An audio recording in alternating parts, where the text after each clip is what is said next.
우리 구주 예수 그리스도로부터 오는 은혜와 평강이 금요기대로 나오신 여러 기도 용사들과 항상 함께 하시길 주님의 이름으로 축복드립니다.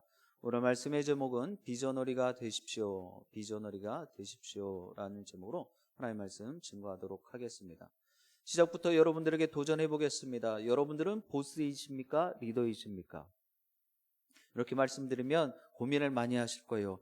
난 이도저도 아닌 것 같은데 내가 무슨 보스가 되어지고 내가 무슨 리더일까? 라는 생각을 좀 하실 것도 같습니다.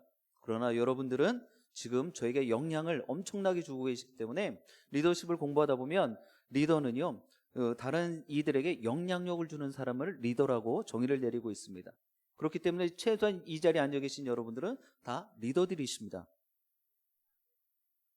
먼저는 저에게 지금 영향을 주고 계십니다.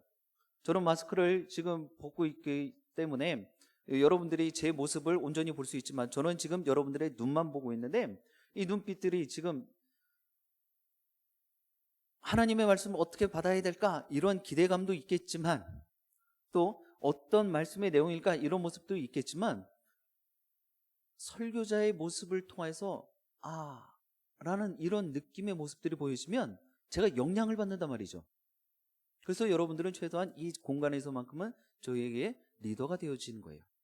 자, 그럼 여러분들은 이미 가정에서도 그런 모습을 비추어 보면 다 리더이십니다. 맞지요? 그러면 여러분들에게 한번 여쭤보는 거예요. 여러분들은 그럼 보스이냐 리더냐?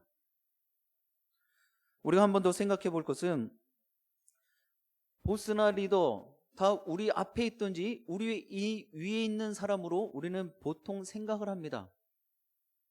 그렇죠? 그래서 보스나 리더나 큰 차이가 없어 보입니다. 그렇게 생각을 하시는 것이 좀 일반적이에요. 그런데 이 앞에 있는 사람, 위에 있는 사람, 이 보스 리더, 이 두 모습에는요 아주 극명한 확연한 차이가 있다는 것을 우리는 좀 알아야 됩니다. 먼저 보스는요, 정의를 좀 이야기를 하면 실권을 쥐고 있는 최고의 책임자예요. 실세란 말이죠. 이 사람을 가리켜서 보스라고 이야기를 합니다. 그리고 리더는 제가 말씀드렸던 것처럼 조직이나 단체에서 전체를 이끌어가는 사람 또는 영향력을 발휘하는 사람, 영향력을 끼치는 사람, 이 사람을 리더라고 이야기를 해요. 여기서 이제 보스와 리더의 모습을 제가 여러분들이 알기 쉽게 이런 모습이 보스고 이런 모습이 리더구나 라는 생각을 정확하게 좀 하실 수 있게 좀 몇 개 만들었는데요. 첫 번째로 보스와 리더. 보스는요 뒤에서 가라고 말을 합니다. 쉽게 말하면 어떤 표현이냐면 돌격 앞으로 하는 사람이 보스라는 거예요. 그럼 리더는 어떤 사람입니까? 나를 따르라 이렇게 이야기하는 사람이 리더라는 거예요. 그리고 보스는요 내가 라고 말하는 것이 많다는 거예요. 내가 말이야, 내가 할게, 내가. 그런데 리더는 우리라고 말을 하는 거예요. 우리 모두 다 같이, 우리가 함께 이렇게 이야기를 한다는 것입니다. 그리고 보스는 명령을 하는 거예요. 지시를 하는 것입니다. 강압적이죠. 그런데 리더는 대화를 하는 사람이 리더라는 것이죠. 그리고 보스는 권위에 의존하는 사람입니다. 그리고 리더는 팀워크를 생성해요. 팀워크를 만들어가는 사람이 리더라는 것이죠. 그리고 보스는 어떻게 해서든지 자신의 것 그리고 모든 일들을 감추려고 해요. 은폐하려고 하는 것입니다. 그리고 리더는 모든 것을 오픈하려고 해요. 보여주려고 하는 것입니다. 공개하려고 하는 것이죠. 그리고 보스는 사람을 믿지 않고 겁을 주는 거예요. 두려움을 갖게 하는 것입니다. 그래서 무릎을 꿇게 하는 거예요. 그래서 따르게 하는 것입니다. 그런데 리더는 사람을 믿고 희망을 준다, 소망을 갖게 하는 것입니다. 동기부여를 해주는 사람이다 라는 것이죠. 그리고 보스는 의견이 다르면 미워해요. 자, 내 눈에서 치워줘 뭐 이런 식으로 이야기를 한단 말이죠. 리더는 의견이 다를수록 더 가까이 하는, 더 품어주는, 더 그의 이야기들을 수용해주는 그런 모습이 있습니다. 그리고 보스는요 자기 눈으로 세상을 보는 거예요. 자기 관점에서 자기 중심적으로 이야기를 하고 행동을 한다는 것입니다. 그런데 리더는 타인 중심으로 그리고 대중의 눈으로 세상을 본대요. 그리고 마지막으로 보스는 책임을 전 거예요. 내 책임은 없는 거예요. 일도 없는 거예요. 누군가가 그 책임을 질 만한 사람들을 세우는 것, 이것이 보스라는 것입니다. 그 리더는 책임을 지는 사람이 리더예요. 그래서 이것을 좀 더 보니까 이런 모습이 있더라고요. 보스는요, 유의어가 있는데 비슷한 말이 있어요. 보스에 당수 그리고 두목, 이것이 유의어래요. 여러분들, 이 당수나 이 두목은요, 긍정적인 그 공동체라든지 그룹의 그 수장의 모습이 아니에요. 쉽게 말하면 패거리의 우두머리. 그럼 보스는 긍정적인 모습보다는 부정적인 요소에 이 앞에 서 있는 사람을 지칭하는 것이 더 많다라는 것입니다. 그런데 리더는요, 지휘자 또는 선도자가 유의어예요. 비슷한 사람을 이야기할 때 리더는 지휘자가 되어지고 선도자다라고 이야기를 합니다. 그래서 많은 리더십 전문가들이 이 리더를요, 오케스트라의 지휘자로 비유하기도 합니다. 왜요? 오케스트라에는요, 여러 다양한 악기들이 있어요. 그것을 하모니를 이뤄가는 사람이 바로 누구예요? 지휘자거든요. 그래서 이 지휘자를 리더에 비유하고 견주기도 합니다. 자, 그러면 오늘 말씀의 제목은 비저너리인데, 보스와 리더와 이 비저너리는 무슨 차이가 있을까? 또 어떤 관계가 있길래 이 보스와 리더의 이야기를 하고 있는 것일까? 라는 생각을 하실 것입니다. 이 비저너리의 그 의미를 찾아보니까는요, 이렇습니다. 미래를 읽고 전망을 제시하는 사람, 이 사람이 바로 비저너리예요. 그런데 제가 2000년도 초반에 이 리더십 공부를 하면서 이제 세미나도 가고 공부를 하는데, 어느 한 책에서 목사님이 지은 책이었어요. 비저너리를 이야기를 하면서 단순히 이러한 정의를, 미래를 읽고 전망을 제시하는 사람으로 이야기를 한 것이 아니라 우리는 하나님의 비전을 갖고 있는 사람이다라는 거예요. 그리고 그 비전을 나눌 수 있는 사람, 이것이 비저너리다라고 목사님은 그 책에서 이야기를 하더라고요. 그리고 지금 제가 말씀드렸던 비저너리의 정의, 미래를 읽고 전망을 제시하는 사람, 여러분들은 이미 천국의 소망을 다 갖고 계신 분들입니다. 그렇죠? 이것은 과거의 일이 아니에요. 미래에 일어날 일이고 또 앞으로 전망을 여러분들은 다 알고 있으신 분들이에요. 왜? 믿음으로 고백했기 때문에. 그럼 여러분들의 주위에 이웃들에게, 가족들에게, 믿음이 없는 분들에게 이것을 제시해 줄 수 있는 사람, 이것이 바로 비저널이에요. 그럼 여러분들은 지금 어떤 사람이다? 비저널인 거예요. 하나님이 주신 그 비전을 마음 가운데 담고 그리고 그것을 제시해 줄 수 있는 사람, 바로 이것이 비저널이다라는 것입니다. 그래서 오늘 느헤미야의 말씀을 통하여서 여러분들 리더를 뛰어넘는 비저너리의 모습을 갖게 되어지길 주님의 이름으로 축복드립니다. 오늘 말씀에 천천히 들여다보면요, 배경은 이렇습니다. 유다 백성이 무너진 예루살렘 성벽을 재건하겠다라고 다짐을 하고 결심하는 그런 말씀이 하반부에 기록되어져 있습니다. 그러나 이것은 우연으로 우연찮게 된 것이 아닙니다. 분명 하나님의 계획과 섭리 가운데 만들어지고 있는 일이지만 이것이 가능케 되어진 일은요, 바로 느헤미야의 놀라운 지도력에 있었다라는 것입니다. 느헤미야의 1장의 말씀에서 처음 저는 의미 있는 일에 우를 수 있어야 된다 말씀을 드렸어요. 느헤미야가 바사왕 아닥스다 왕의 그 술 맡은 관원이었는데, 그의 모습에 그가 이미 모든 것을 치밀하게 계획을 갖고 있었고, 이 예루살렘이 처참하게 황폐해져 있다는 이야기를 듣고 그 뒤로 철저한 계획과 준비를 하고 그 왕에게 예루살렘에 가서 성벽을 재건할 수 있는 기회를 얻게 되어졌다. 제가 지금 2번의 시간에 걸쳐서 말씀을 드렸습니다. 이 또한 이 느헤미야를 통한, 그래서 수많은 유다 백성들에게 마음 가운데 동기부여를 줄 수 있었던 이 느헤미야의 리더십이 필요했었다는 것입니다. 이제 그 모습들을, 느헤미야의 이 리더십과 이 비저너리의 그 모습을 여러분들을 또 담고자 하는 그런 귀한 도전이 있기를 주님의 이름으로 부탁드립니다. 우리 12절의 말씀 같이 합독해 보겠습니다. 12절입니다. 내 하나님께서 예루살렘을 위해 무엇을 할 것인지 내 마음에 주신 것을 내가 아무에게도 말하지 아니하고 밤에 일어나 몇몇 사람과 함께 나갈새 내가 탄 짐승 외에는 다른 짐승이 없더라. 아멘.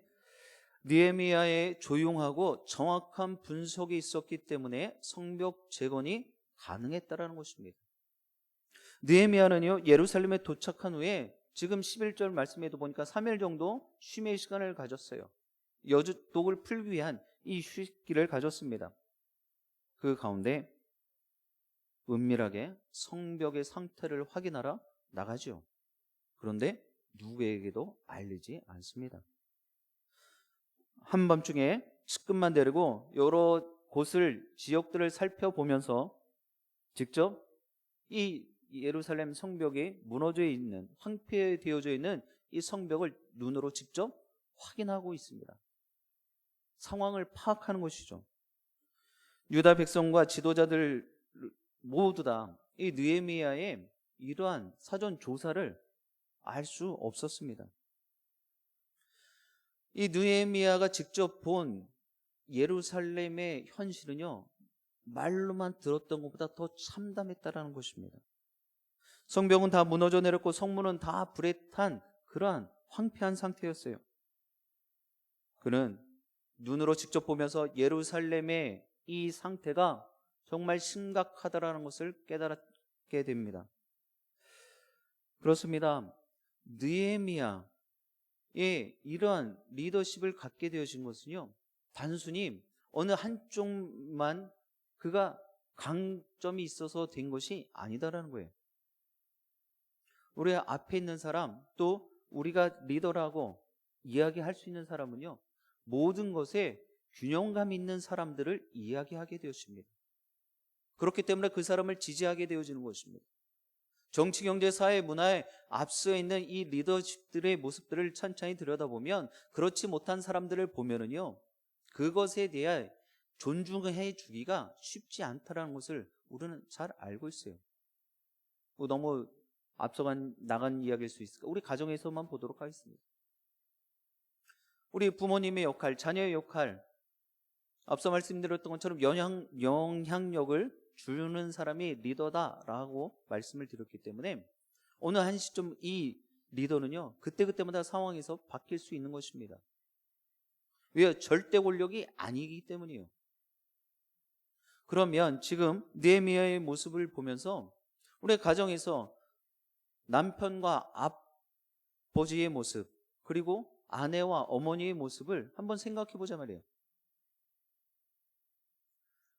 가정을 세우고 일구는 일에 있어서 능력만 있어서 가정이 잘 세워지는 건 아니죠. 바깥에서 경제 활동을 왕성히 한다고 그 아빠가, 그 남편이 모든 일을 다 한다고 우리는 이야기하지 않습니다. 그럼 어떤 것을 더 이야기를 하게 되어지나요? 균형감이에요. 밸런스예요. 가정이 좀 더 화목하고 또 사랑으로, 믿음으로 잘 세워지려면 바깥에 나가서 경제활동도 열심히 해야 되겠지만 그에 따른 가정에서도 그런 모습들이 절실하게 요구가 되어진다는 것이죠. 우리 신앙생활 할 때도 마찬가지예요. 교회 생활을 할 때도 마찬가지입니다. 이 밸런스는요, 너무나 중요한 모습이에요. 그래서 강단에서 이야기할 때 여러분들 하나님의 말씀을 이성적으로 잘 받고 배우셔야 됩니다. 성경 말씀을 잘 알고 계셔야 돼요. 그러나 그것만 있어서는 안 된다는 것입니다. 성령의 체험이 있어야 되고요, 뜨거움이 있어야 되는 거예요. 하나님의 말씀은 들어서 너무나 잘 알고 있어요. 그 성경 공부도 제자 훈련도 잘 해서 알고 있어요. 그러나 그 안에 불령의 열정이 없고 하나님의 일을 감당해 보겠다는 이런 봉사와 희생의 마음이 없다면 그것이 온전한 크리스천의 모습이다라고 단정 지을 수 없을 것입니다. 이야기하기가 쉽지 않다라는 거예요. 느헤미야의 모습을 보면 그는요, 그런 엘리트의적인 모습도 갖고 있었지만 하나님에 대한 그런 열심과 열정도 있었다라는 것을 우리는 알아야 합니다. 그가 감정적으로, 심정적으로 예루살렘이 이렇게 정말 참담하구나, 이런 것으로 끝난 것이 아니라 철저한 조사와 분석이 있었다라는 것이죠. 그러니까 어느 한 곳에 치우쳐져 있으면 다른 한쪽을 못 볼 수 있다는 것을 우리는 늘 염두에 둬야 되는 것입니다. 여기 하나님의 일은 열정만으로는 결코 되지 않아요. 우리의 감으로 되지 않는다라는 것입니다. 교회 일을 할 때도요. 그래서 원리 원칙이 필요한 것이고 계획이 필요한 것이고 또 이러한 질서가 필요한 이유가 되어지는 것입니다. 여기 뜨거운 마음과 더불어서 날카롭고 정확한 분석 능력을 겸비할 수 있어야 되는 거예요. 앞에 있는 사람, 리더십의 모습들, 그냥 어디에 기관장들 또 구역장들 이런 모습이 아니라 모두가 그러한 모습들을 갖추어야 된다는 것입니다. 왜요? 나도 언젠간 회장이 될 수도 있고 구역장이 될 수도 있고 또 나를 통해서 오히려 목회자인 제가 영향을 받을 수도 있기 때문이에요. 도전이 될 수도 있기 때문입니다. 그래서 성공한 리더들의 모습을 보면 과정은 신중하고 세밀하지만 판단은 신속함을 보게 되어집니다. 그렇기 때문에 본격적으로 움직이려 하기 전에 차분하고 세밀하게 주의 깊게 모든 상황을 파악할 수 있어야 되는 거예요. 이것을 리더십 공부하면서 배운 그 단어가 있는데요. 지행용훈평이라는 말이 있어요. 앞에 있는 리더십은요, 알고 있어야 되고요, 행할 수 있어야 되고요, 그것을 사용할 수 있어야 되고요, 그것에 대한 평가를 할 수 있어야 된다라는 것입니다. 신앙인도 마찬가지죠. 내가 하나님 말씀을 듣고 배웠어요. 그러면 행해야죠. 그리고 그거에 대한 평가를 우리가 같이 나누고 또 앞으로 이런 하나님의 나라를 만들어가자, 세워가자, 우리 공동체의 비전을 이뤄가자, 이런 것들을 이야기할 수 있어야 되는 것입니다. 근데 어떤 분들은 이래요. 행사 하나 끝나고 또 제가 교육부서 사역을 할 때 이런 분이 계셨습니다. 여름 성경학교 끝나고 평가서를 만들었어요. 그랬더니 저보고 그러더라고요. 야, 보지도 않는 평가서는 뭐 하려고 만듭니까? 그거 내년에 볼 수 있답니까? 이러고 얘기를 하시더라고요. 저는 그 이야기를 듣고 깜짝 놀랐어요. 보진 않더라도 올해 만들어 놓은 거 내년 여름 성경학교 하면서 보진 않는다 할지라도 올해 한 것에 대한 우리의 피드백은 할 수 있지 않겠나라는 생각을 했어요. 그럼 제가 그런 이야기를 들었을 때는 어떤 생각이 들었을까요? 그것을 계속 할까요? 안 했을까요? 안 하죠.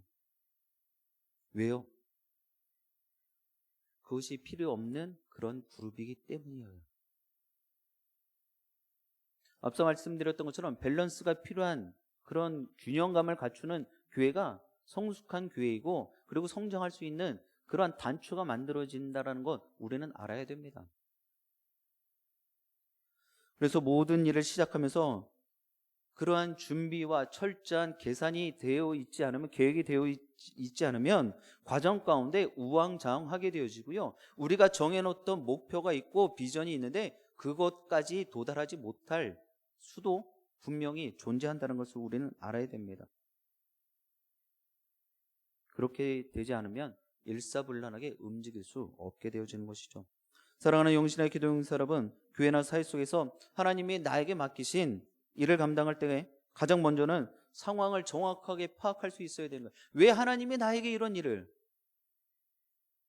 왜 나에게, 이런 것들을 생각하면서 내가 지금 처해 있는 상황에서 어떠한 일을 할 수 있는지 먼저 점검해 보셔야 되는 것입니다.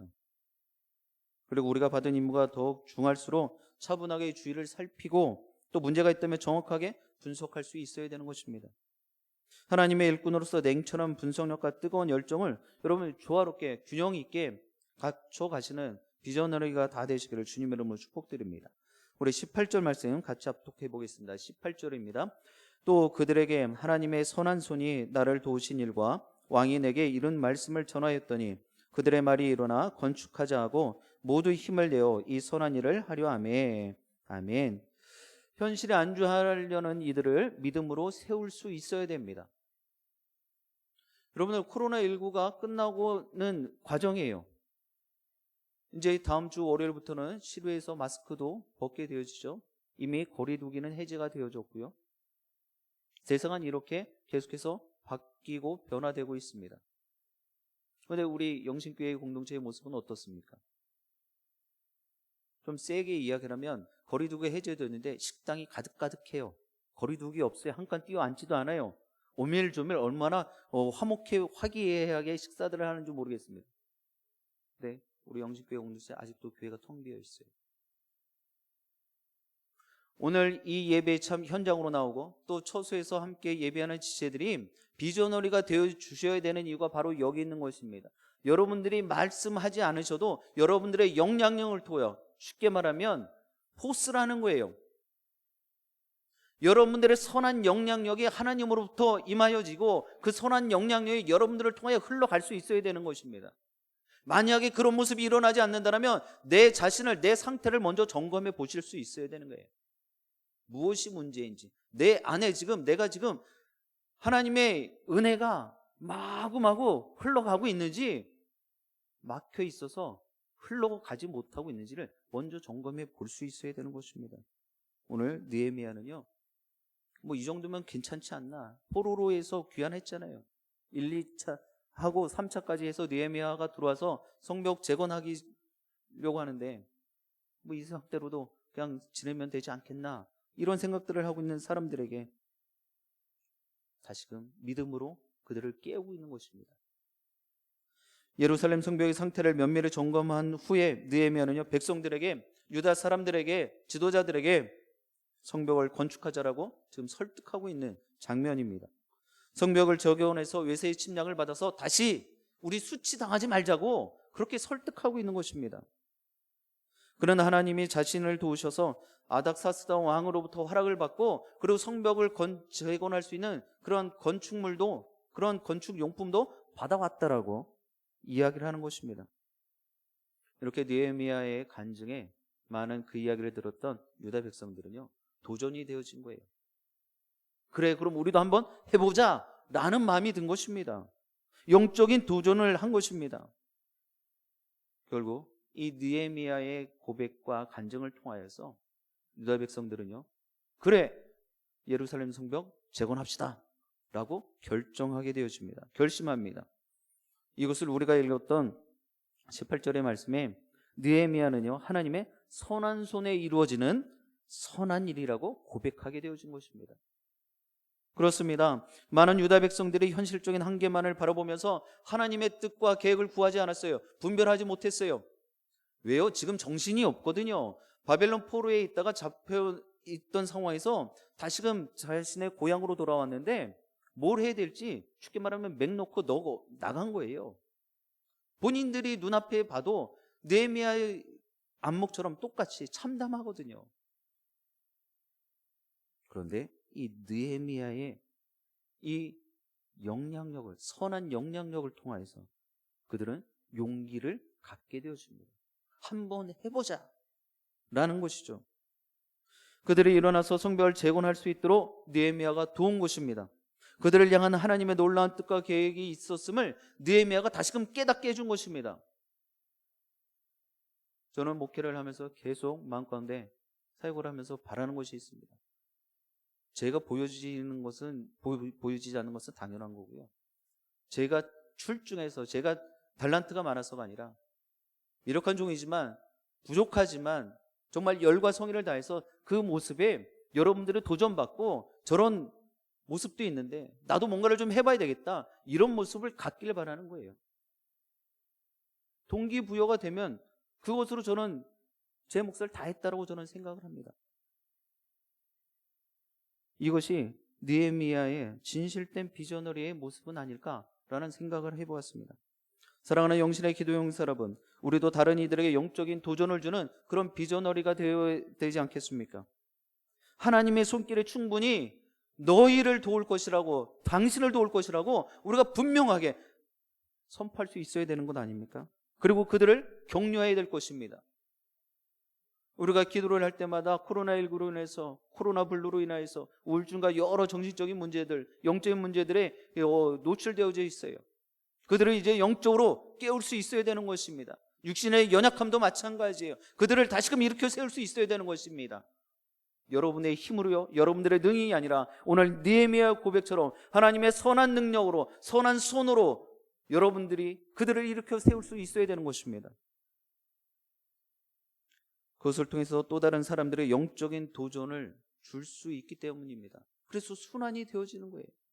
내가 한 사람에게 선한 영향력을 끼쳤더니 하나님의 능력을 공급해 주었더니 그 사람이 또 다른 사람에게 공급해 주고 또 다른 사람에게 공급해 주고, 이렇게 해서 연쇄적인 반응들이 일어나게 되어지는 것입니다. 여러분 모두도 이제 느헤미야처럼 영적인 도전을 줄 수 있는 영향력 있는 그런 비전너리가 다 되시길 주님의 이름으로 축복드립니다. 우리 마지막으로 19절 말씀 같이 합독하겠습니다. 19절입니다.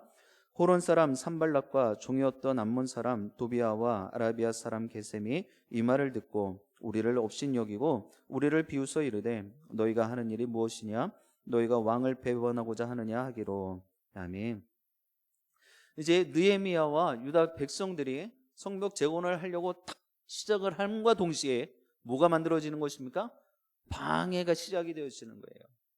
이 방해는 그냥 눈에 보여지는 방해가 아니라 사단마귀 어둠의 세력들의 방해 공작이 시작되어진 거예요. 여러분들 다 신앙생활 해보셔서 체험이 있으실 거예요. 내가 뭔가 좀 해보려 하면, 하나님의 일들을 해보려 하면 뭔가 옆에서 나를 힘들게 하는 거예요.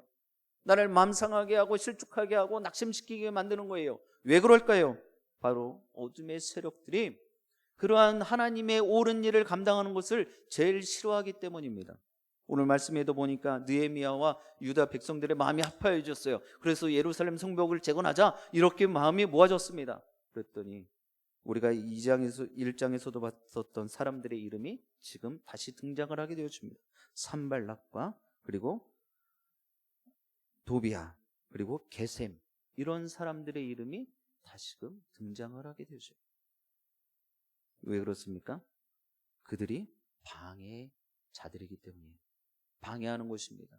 그들이 무슨 생각이 있어서 방해가 되는 것이 아니라 어둠의 세력들 사단 마귀가 그들의 마음을 움직여서 느헤미야와 유다 사람들의 예루살렘 성벽 재건하는 것을 방해하는 것입니다.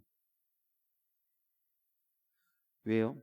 보니까 성벽이 재건되어지면 자신들에게 위협이 될 것이라 판단했기 때문이에요. 그래서 그들은 성벽을 재건하는 것이 바사의 아닥사스다 왕에게 배신하는 행위라고 에둘러서 이야기를 하면서 성벽 재건을 방해하게 되어집니다. 그들의 방해에 대해 느헤미야는요, 그들의 성벽 재건을 막을 아무런 권한이 없음을 분명히 밝히고 있는 거예요. 여러분들, 아무것도 없는 상황에서 주위의 이런 어려움의 모습들이 나를 공격해오고 나를 해방한다 라고 했을 때 어떤 생각이 들까요? 우리는 주눅들기 마련이에요. 왜요? 눈에 보이지는 않는 하나님을 먼저 찾기보다는 눈에 보여지는 이 어려움의, 이 고통의 모습들을 먼저 생각하기 때문입니다. 그러다 보니 담대함이 사르그라드는 거예요. 믿음의 용기가 안 생기는 거예요. 그런데 오늘 느헤미야는요, 오히려 그들을 단호하게 막아섭니다. 대적합니다. 우리 20절 말씀 같이 우리 믿음으로 함께 합독하겠습니다. 20절입니다. 내가 그들에게 대답하여 이르되 하늘의 하나님이 우리를 형통하게 하시리니 그의 종들인 우리가 일어나 건축하려니와 오직 너희에게는 예루살렘에서 아무 기업도 없고 권리도 없고 기억되는 바도 없다 하였느니라. 아멘. 이런 느헤미야의 믿음의 용맹스러움의 선포가 우리에게 있게 되길 주님의 이름으로 축복드립니다. 하나님의 뜻을 세우고자 할 때 분명 방해 세력은 만나게 되어질 것이고 또 우리에게 다가올 것입니다. 이유는 간단해요. 우리가 하는 일이 하나님 편에서 옳은 일이기 때문이에요.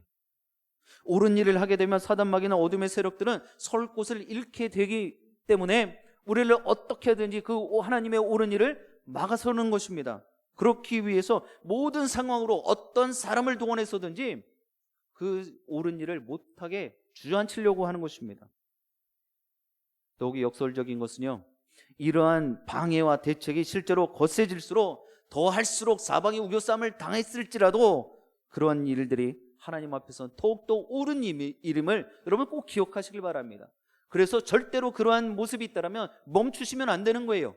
더 믿음 가지고 용기 가지고 하나님 죽으면 죽으리라 라는 그런 심정으로 나가실 수 있어야 되는 거예요. 그럴 때 하나님의 영광이 여러분들에게 임하게 될 줄 믿습니다. 우리는 하나님의 선한 일에는 그것을 막으려는 사탄의 방해가 따른다는 것을 꼭 기억해야 됩니다. 이거 명심하셔야 되는 거예요. 지금 코로나19가 끝나고 또 전쟁의 소문은 끊어지지도 않고 계속된 사회적인 불안과 물가는 계속 치솟고 있지만, 이런 모습들을 통하여서 우리가 마음 가운데 부활의 증인으로 기쁨과 감사함으로 하나님을 예배하는 일을 가로막게 만든단 말이에요. 코로나19 끝나면 다 좋아질 줄 알았지 전쟁이 날 줄 누가 알았겠냐 말이에요.